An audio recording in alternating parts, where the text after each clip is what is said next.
So ito nga po, this is our cycle of elements. So fire gives birth to earth, gives birth to metal, water to wood, and between these elements, these are now yung elements of fire clashes with wood clashes with earth clashes with water, and back tayo, water clashes with fire. So ito nga po yung cycle para mas maintindihan natin ano yung mas malakas na elements for every single year. Okay? So when we look at these cycles nga po, we also have our 12 animals.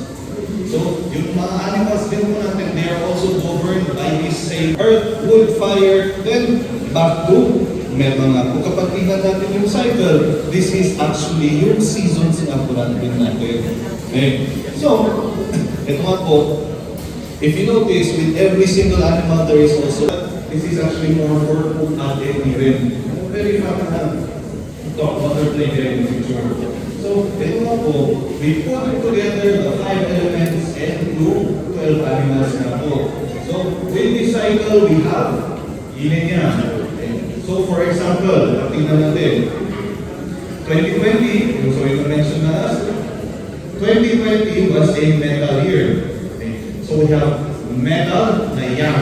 Yang metal, the year of the rat. Yang metal rat sa 2020. 2021, yin metal ox. Okay. So 2022, yang water tiger, then yin water rabbit. Yung kakalipas po or kalipas po na 2024, this is the yang wood dragon. Tapos and this year is going to be the yin wood snake. Ganun po natin naisip na yung mga elements. There's always going to be a yang and a yin. Kapag dito na yung odd number, yung taon, this is going to be a yin year. If it is a even number, this is going to be a yang year na po. So, okay, this is what I try to keep telling everyone. Na yung sa cycle natin ng elements, this is every single month of the year. So, we can do on top, we have the rat, this is the month of December. Yes, all around, January, February, March, April, May, June, July, August, September, October, and November. So, this is actually a calendar. Yan na siya. And this calendar is not only for the year, but also for the month, the day, and the hour. So, this is what we usually mention to all of you. Well, this is the 4 pillars of destiny. So, ito nga po, this is an example of yung mga ancient na sundial po in China. Kapag tingnan po ninyo, this is exactly yung mga animals nga po natin. Okay, so that's how you also tell the time of every single day. For example, okay, right now, it is about 6 p.m., alam na po natin that is going to be yung hour of the rooster. Okay, so this will actually have a different element and different way to affect us in every single year. So, ito nga po, the 5 elements in the 12 animals, tapos yun nga po yung 60 combinations na po natin. So, we are in a 60 combination cycle. So, ibig sabihin din po, umiikot yung mga taon natin, mga buwan, araw, at mga oras in 60s. Right? So, the cycle of 60s. So, wala na yung sabi nila na the life begins at 50, it actually begins at 60. Okay. So, yun po. Now, we get to talk about yung years nga po natin. Na, this is also yung mga months natin na umiikot. So, literally, life begins at 60 kasi hindi ka babalik sa same year. For example, 2025, 60 years ago, 1965 na tayo. So, this is exactly what I was talking about, yung yang and yin na characters na po natin, and they will pair up with our animals. Okay? So, this is now yung 4 pillars of destiny. For example, we have an animal in the year, the month, the day, and the hour. So, this is literally right now. Okay? So, right now, this is still going to be the year of the dragon. Okay? Di pa lumilipas si Chinese New Year. Okay? So, yung celebrate nga po natin every single year, this is what we call the Lunar New Year. We are following yung cycles of the moon. So, very interestingly nga po, there are 13 months for every year kapag sa moon yung pinapalo. Pero ito po, officially, yung mga energies ng state will become much stronger on February 3rd of 2025. That is now what we call our solar new year. Okay? So, ito nga po, this is exactly what we talk about in every single year. Our metal turns into water, and now finally we are in our wood cycle. But underneath these elements, remember that every animal has an element, also siya. So this year is now the Inwood snake. Now with every single year, we will also dissect yung elements para mas maintindihan natin kung ano na mangyayari sa mga tao in every single year. So una po, we take a look at the element on top. So once we look at the element on top kasi, it's much like seeing it at a higher vantage point. This is what everyone will be able to see also around the year. Oh, so now we have the element of yin wood. Okay. So in Chinese we call this yi. Okay. So once we talk about yin wood, meron siyang mga characteristics. Okay. So kung si 2024 was a very large tree, yang wood, jiang. Okay. This year, okay, from something that was so stubborn and so hard-headed, now this is a year of more flexibility. Okay. So this is a year of being more adaptable, being more gentle. So once we talk about the flower, okay, it is actually one of the most resilient signs. Okay. Because the flower itself can grow almost anywhere. Kahit sa side ng street, on the pavement, the flower will strive or try its best to grow. Pero here's the thing. When we talk about yung wood, sides po ng yung wood, being selfless, being very charming, okay, there are also yung negative sides nito. Because in itself, a flower, when it blooms, it will also always be looking for support.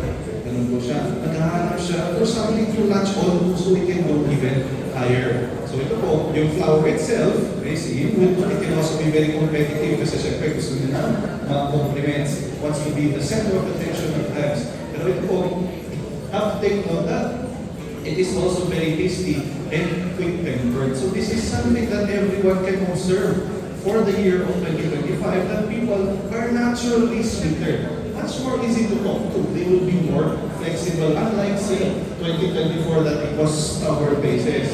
Okay. But now, we have to understand that it's not only going to be the element on top, pero also the element at the bottom. Kasi the element at the bottom will bear more weight. Dahil nga parang poste ko, every single pillar that we're talking about, diba? Year pillar, month pillar, day pillar, hour pillar, mga poste yan. So the element at the bottom bears more weight. But when we look at the element at the bottom, it is now the element of fire. Okay. So the element of fire, siya yung pinaka nagpapahina dito sa wood. Kasi syempre, wood has to strengthen our fire. Okay. So this is something that we have to be more watchful for. Kasi una, kapag tingnan natin si snake, good sides po tayo, it's very charming, it's very determined, intellectual, yung po, it is self-sufficient, it is strategic and observant. Pero ito nga po, kapag tingnan natin yung year in itself, okay, so just talking about the year, yin would be on top, tapos napapahina ng fire sa baba. Ibig sabihin, what we see is not exactly what is underneath. Ganun siya. So that's why you also have to understand the snake in itself is also the animal that can live underground, it can live in the tree. So very adaptable din siya. It can come from anywhere. But the snake is more mysterious, more secretive. It's very impossible. So, pero ito nga po, the snake, on its full ends, it is also the animal of creativity and transformation. So the reason why sabi nila na transformation si snake, because this is now the animal that can shed its skin. So something from an old scent, yun nga, nagsished siya ng skin and becomes something new. So, ito po, we have to be watchful na yung snake is also very territorial. Okay. So, di ba, masyado tayo lumapit sa dwelling ng snake, makakagad tayo. Kasi every single year, I like to paint a bit of a picture. So, tingnan natin na paano kaya yung itsura ng 2025. So 2025 is a very interesting year because this is the first year that we have fire again. So nawala na po yung element of fire since 2018. So kung we look back all the way 2018, pansin nyo, hindi na masyadong masaya yung mga Christmas events natin. Tapos suddenly, pagbalik na natin ng 2024, 2025, and na, everyone's putting up decorations na naman. Okay. Pero here, 2025 looks more like a breath of fresh air, yung inspiring yung outlook po niya. So you can imagine there is a painter that goes out, sabi niya na, oh, I want to paint this beautiful scenery, pero sa sobrang pagka-impulsive niya, he did not check his surroundings. So the yin wood can represent a branch. So it din po, it also represents yung mga hidden dangers in becoming too complacent, especially this year of yung 2025 natin. Okay? So when we talk about 2025, in all honesty, this is a year that can be filled with mga scams with the face, especially sa mga misleading media. So this is also powered by you. Future technologies natin, especially with AI, it's much more difficult to see what is true or not. Okay? So, ito nga po, just in case you're wondering, basta po kami lang po yung credible source dito po sa Pilipinas kasi kami lang po accredited. Okay? So, ito nga po, we talk about yung mga elements that will also affect health when we talk about this 2025 na po. So, when we talk about Yieldwood, wood represents yung mga bone structures po natin. So, especially yung backbones, yung mga limbs na po natin, and it can also represent the liver and our teeth. Okay? So, once we talk about yung snake itself, the snake, we have to be watchful for the face, the teeth, inflammation, blood, and yung lungs. Okay? And more importantly, sa lahat ng taon, kulang po ang water. So this year, okay, much like yung slide ko kanina, we have wood, tapos si snake is fire. Inside the snake, we have fire, earth, and metal. So kulang lang si water. Water in the body is now the immune system. So already we know 2025 can be a period wherein mas malakas na po ang infectious diseases. Okay, so there's a lot of trivia coming up here. So there is also a special combination in tawag namin na fire penalty, which hurts the heart, the blood, and circulation. So that's mga illnesses for the year. So we also have to understand that the snake, being the animal that tunnels underground, it can mean also seismic activity. So seismic activity under the ground, and also it is a fire animal. Fire under the earth is volcanoes. So very interestingly, mamaya pakita ko na. So the snake also is an animal that likes to slither in long trails. So what do we have long trails that is related to now, that is now yung mga train systems po natin, the roads. Okay. So especially in our very own beloved Baguio City, buwan pa lang ng January, papasok pa lang yung snake. Okay. We have already had upwards of more than 50 individual cases of car accidents. Because of this year of the snake pa yun. Because of yung overconfidence din ng mga tao with the element of fire. So ito po, when we talk about this, we also talk about yung cases ng mga fires natin. Okay? So remember that in 2025, wala pa tayong element of water, so there is much less to control yung mga fires. We also talk about this in a few minutes. So ito din po, there are more chances for water disasters, turbulent weather, and even yung mga air disasters throughout this year. So very briefly, we talk about those industries. Yung mga businesses that can make more money towards this year. So these are now industries of metal and water. Mga challenging industries are now the industries of wood. And even more challenging would be sea, fire, and earth. We'll talk about this in your question and answer round. Ito na. Something that I love when we were studying Fusui, we studied in Hong Kong, Singapore, and even in Japan. When we studied these things, there were these kind of little tidbits na you pick up. Now, a very important tidbit is that a spark can burn the field. A single spark can burn the field. It's so beautiful. Kasi on one end, kung medyo nega ka mag-isip, isip mo lahat, nasunog lahat. Pero it means also that this is a time for inspiration. A single person that you can inspire can spread. Kaya yung snake po natin, much like yung pag kinagat ka, di ba, ang bilis ng flow ng venom, that is also yung domino effect. That's also the ripple effect. That is the essence of 2025. Na if you would like something nice to happen, especially moving forward, it is talking about taking the little steps, not expecting yung big agad-agad the big changes. It takes yung mga minor details for us to get there soonest. Okay. But it can also mean something small that is akala nyo insignificant can lead to something much greater. Okay. So, ito nga po, when we talk about 2025, we do have special traits. Okay. So, much like yung napag-usapan ko kanina, it is the first fire year in the last 7 years. It brings inspiration, creativity, and entertainment. It is the animal of chain reactions. Kaya sabi ko po na, damay-damay po. And that's why yung mga infectious diseases are much stronger coming into this 2025. So there is no water to support the wood. Kaya we have to be watchful, especially sa mga tao that can be two-faced or sabihin mo mga dito lalabas. Yung pagka four-tongue snake that we should not be too gullible moving into this year. So yung pinakakalaban ng wood is always going to be metal. And metal is hidden inside the snake. So actually, when it comes to this can lead to deception or even assassination threats. So if anybody remembers what happened in November, we'll talk about it in a bit. Okay. So ito po, it can bring about change and revolution, represents movement and change, brings about unpredictable weather and seismic activity, for protest, social movement, introduces more travel and space exploration, can cause spread of disease much more easily, and fire and water disaster. So the reason why that we put all of this on the screen is so that everyone will be protected. Pero, in all honesty, nakuha ko na pala yung parang defeats. There's a much longer seminar that we have earlier in the year. So, ito po, just to prove a point, we're going to be taking a look at yung 1965 na po natin. 1965 was yung pinaka-previous na Yingwood snake. Okay.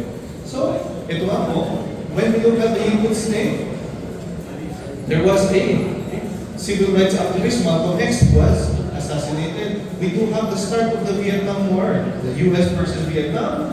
In March 5, we have yung bushfires in southern highlands of, ito na, in Australia, there was a similar fire that happened. And this fire, it started from an angle grinder, yung maliit na machine. So it caught onto some bushes and it burned over 250,000 hectares. Ganun siya. So what happened yung previous times natin? California. What happened in our very own beloved Baguio City? Camp 6. Okay. So, ito na po, when we look at yung Yingwood snake, we understand this as a time for a bit of instability na po. Okay. Because when it comes to yung political side, the snake isn't yung most friendly. When we talk about accidents that happened also within this period, yun nga po, we understand that many of them, so a mining accident, yung sabi natin that is underground, kapag tingnan natin yun, crash ng airplane, an avalanche, Taal volcano. So this was so interesting, may Pilipinas na tayo dito. In 1965, the last Yingwood snake, pumutok po si Taal volcano. Okay. So, ito nga po, this is what we are watching for. Kaya although travel is much more accessible this 2025, it is not actually yung safest. So, ito naman po syempre, meron din tayo mga good things. Kasi when it comes to the year of the snake, when it comes to exploration and movement, we have so many experiences along with yung movement in the stars. So much like yung sabi ni Elon Musk, of all the things that he is trying to gauge or trying to aim for this 2025 and 2026, yung past few years natin, it's actually to reach Mars. Okay.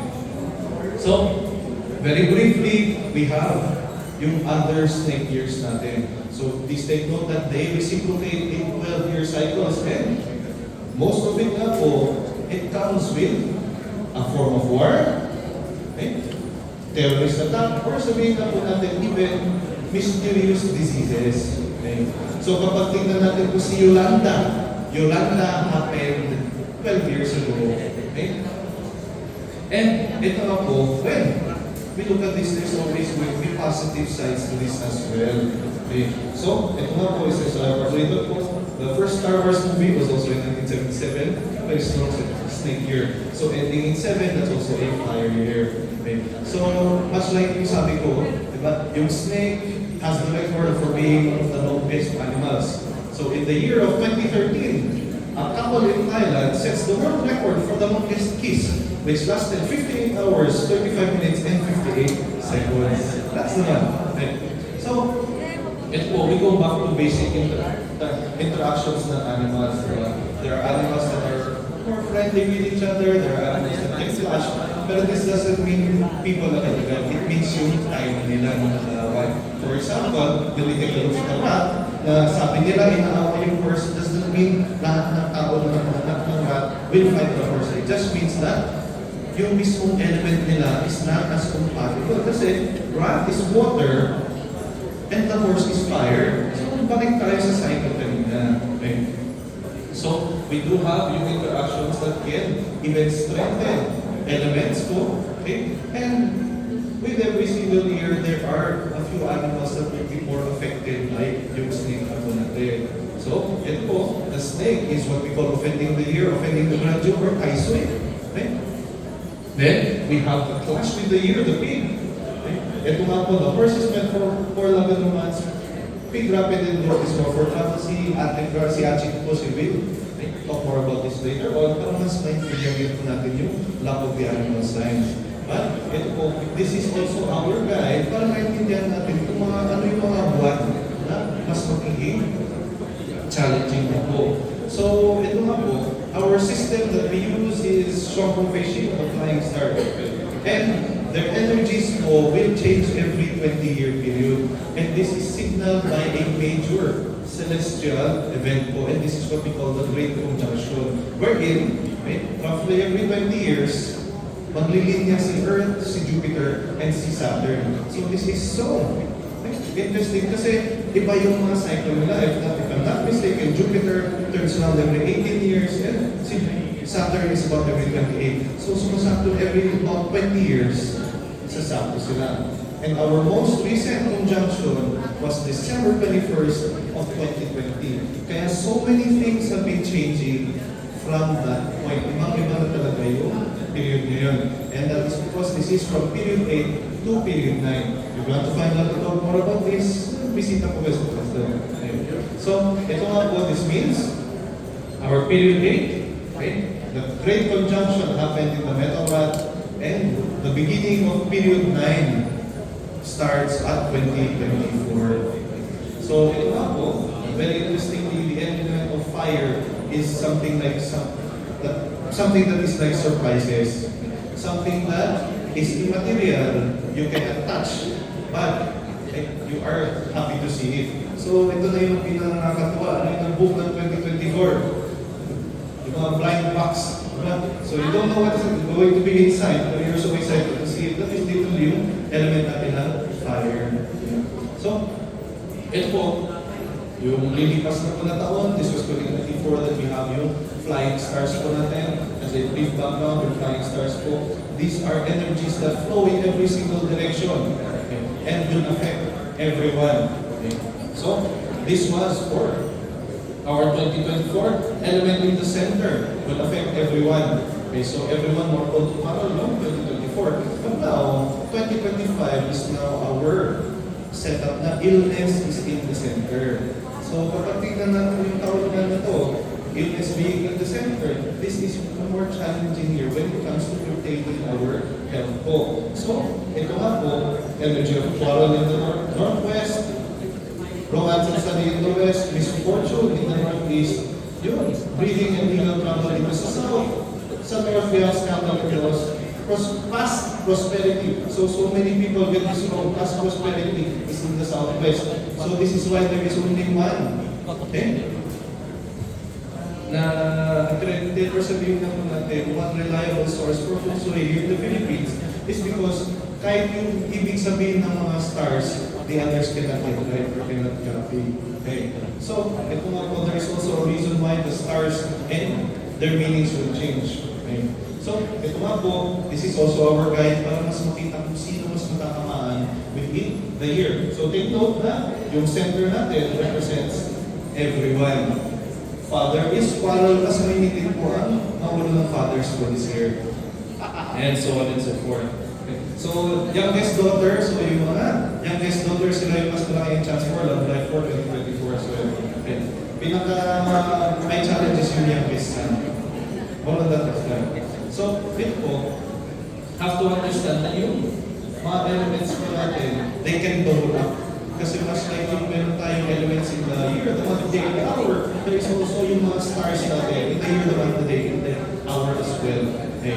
So, ito yung mga buwan na mas kailangan natin bantayan coming into yung 2025. So, yung February, May, June, July, August, September, November, and January. Okay. So, recent events that we have leading up to yung 2025 na po natin. Okay? So, mga recent plane crashes, so you would have read this on the internet nga po. Okay? Yung mga train accidents nga po. And even our vehicular accidents. Because like sabi ko kanina, there's already been upwards of 50 in our very own WCT. Okay? And even our water disasters. So, take mo na po in. Okay? Here po. So, ito po. Victoria Police, so this is actually within Australia, over 600% surge in water accidents this holiday season. So, this was over 100 water incidents in the first week of yung 2025. Okay. Kasi yung fire brings confidence to sa mga tao. So, ang overconfidence na, okay, kaya ko to, talon na ako. Ay, kaya ko mag-drive, sige. Uy, kasya pa ako, singit mo nga. So, that's something we have to be more watchful. So, ito na yung California fire natin. It is something so interesting in the world of Fusui because you can piece it together. Okay. So, remember yung quote na ginamit ko kanina. A single spark can burn down the field. So once they were able to track yung sa side na, or paano nag-start na po yung LA fire, how a tiny spark in a backyard turned into the city's worst ever fire in hours. A tiny spark. So much like what happened 60 years ago in Australia. A tiny spark from yung angle grinder. Okay? And even pag-usapan natin yung recent na nangyari sa Camp 6, there was a miner na naluluto lang. He falls asleep, nakalimutan niya. Birds everything. So what are the events that also led up to this? The year has no water. Okay. So, for the past 6 months, LA has had no rain. Okay. Even in yung Camp 6 natin, dumating yung mga firefighters from Tuba, wala silang dulutan ng tubig. Diba? So, of all the things this year has also less water to control the fire. So, it's so interesting to piece it together kasi you also talk about yung elements natin. Na, LA is on the West Coast. Okay? And the West Coast is actually misfortune for the entire period. So, yung stars natin for January of 2025, we have the Southwest, this was yung Pacific Ocean. Okay? 9 actually represents the energy of fire. Kaya period 9, sabi ko, element of fire. Now, fire coupled with strong disaster. Okay, remember we talked about Feng Shui. Feng Shui is wind and water. Wind will disperse the energy, but it will stop at the boundary of water. So LA having so many bodies of water in the west and the southwest make it the perfect candidate for fires. Okay. See, when we look at the Camp 6, very interesting, it is actually yung flow ng river, yung mga dyan. Okay. So, ito po, this is also what we're watching out for yung mga communicable diseases. So, especially coming into yung year na po, we understand na ang lakas na ng foot-and-mouth disease, especially ang children. So, kung nag-expose yung bakit natawanin. There's also HMPV. Okay. And ito po, there's also yung cases ng HIV. All of these are communicable. So we have also recorded down yung first case of magipagsin-magisitin. Pero yun nga, we can't trust media right away kasi it's the year of the snake. It's so easy to believe. But ito nga po, yung sa side ng HMPV, this was yung scare that everyone was giving us. Sabi na, ala, it might be the new COVID. Okay. Pero, once you look deeper, it has been something that has been discovered years back. But on what year? Okay. We'll understand na ito nga po, we have to understand that again, it started in northern China. Okay. HMPV cases. So ito nga po, what is in the north? Ito yung 8. So 8, yung nabasa nga po natin kanina is past prosperity. It doesn't mean it's wealth. It also means illnesses that are annoying but not will exactly kill you. Siya. So that's why we have to be careful with other outlets there na akala nila 8 is still a good start. Okay. So yun nga po, follow us na po. Message Facebook. Okay. Pero ito po, what's so interesting din sa HMPV, sabi ko po, it is not a new disease. It's a very old one. And of all the years that it was properly discovered, it was discovered in the year of 2001. So 2001, okay? So 24 years ago, divisible ba yun ng 12? Ibig sabihin, it was also discovered on a snake year. Okay? Okay. So, ito po, yung political unrest usually happens during yung period of the snake. Okay. So, yung sabi ko kanina, there is a form of assassination. All the things in the month of November, kasi, there's the challenge here na si Sara Duterte has come under a lot of flack. Yun nga po kasi her birthday is not as well supported for this period. So yung sinasabi nga nila na there was a threat daw that she had against si Marcos. So now, it's piecing together so beautifully. Now you understand kung bakit natin pinag-uusapan lahat ng mga elements in the beginning. Okay? So, there are also mga recent things that we're looking forward to yung 2025, especially yung sa World Expo in Osaka. And that is also a very favorable year for discovery, transportation, and a great imagination. Okay. So, ito po, just very briefly, because I was asked to, at this nga po, as a member for the entire Philippines, okay, we are still under yung lockdown. Bongbong kasi she is currently in power. Kung sino po ang head ng isang area, yung swerte niya yung masusunod. So already we know na Bongbong has had strong years po, especially yung 2024. Okay. 2024 was very strong with him because he is born in the year of the rooster. Na alam natin, okay? The year of the rooster, okay, is a very strong year na connected to yung dragon. Okay? So even yung snake has a good relation with the dragon itself. So if you know yung mga Philippine presidents po natin, okay? Sino ang Philippine president that was inaugurated on December 10th of 1965? Okay, so in 1965, of all people, this was actually si Ferdinand Marcos. Okay, so, ito nga po, this is yung sinasabi natin na a single spark can burn the field. Kung ang mga shortest beginnings natin will turn into something very long. So, ito nga po. Actually, nasa slide ko kanina kung if anybody was able to catch it, okay, we understand na, ito nga, saan ko yung nilagay? Oh, wait na. Okay, so, ito nga, on November 9, Ferdinand Marcos is elected president during the presidential election. So, exactly 60 years ago. When you look at yung snake year din natin, okay? Okay? Oopsie. Okay. And, basta, so another snake year, this was yung period ni Queen Elizabeth. So which marked yung, which marked yung longest reign, okay, of any monarchy na po. Okay. So, ito nga po, when we take a look at 1965, the longest reign of any monarchy. So, yun yung setup natin ng 1965. It placed people into power for very, very long. Dun siya. So, hopefully nga po these people who are coming to power this next elections, they are in good luck. Pero, yun nga, para maintindihan natin yung swerte nila, kailangan birthday, yung bahay, yung swerte nila. We have to compute because everything is mathematical. Hindi siya basta-basta. So, every single thing we talk about is computed for. Okay? So, ito nga po. Okay? Much like yung sabi nga po natin that si Marcos, okay?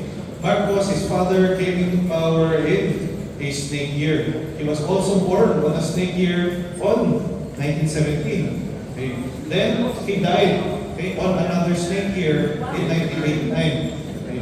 So what's so interesting here is that si Marcos, right, Mark Sr., he died during the age of si Bongbong, dito sa age niya ng 32 to 41. So in between that time. So take note that this has been computed from the day he was born. Na okay, his father will most likely pass away in between that time. Pero ito na. Pag basahin natin yung years na to, okay? This is the metal ox, water tiger, water rabbit, wood dragon, wood snake. That is exactly the years we're talking about right now. And so this is what gets me so excited. Na kung ano yung swerte ng Pilipinas, it is already written in his birthday. If you want to find out more, may bayad na yan. Pero, ito nga po, what we have to be watchful for is that this 2025 represents yung period din na age 32 ni Marcos. So, he currently does have a parent that is still alive. Okay? So, we can be watchful na itong taon na to, her health will also be under attack. So, this is the beauty of the four pillars of destiny. Na from yung mathematics na po natin, we're also able to tell kung sino mas babantayan natin.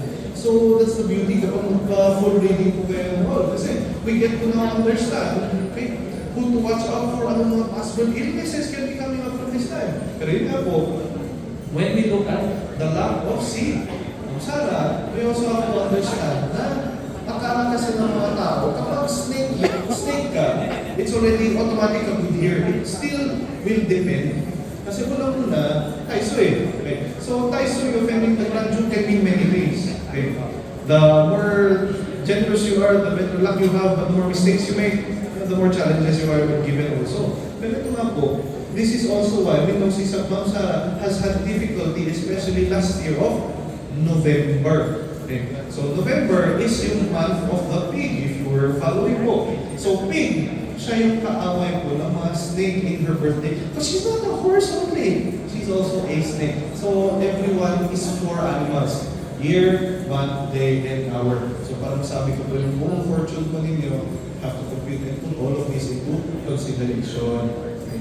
So, ito nga po, okay. As with every year, we will still give you a general na pwede natin i-follow when it comes to yung lack of the animal signs. Okay. So, ito nga po, kindly use this as our guide para makita nyo kung anong taon po kayo na ipangalan.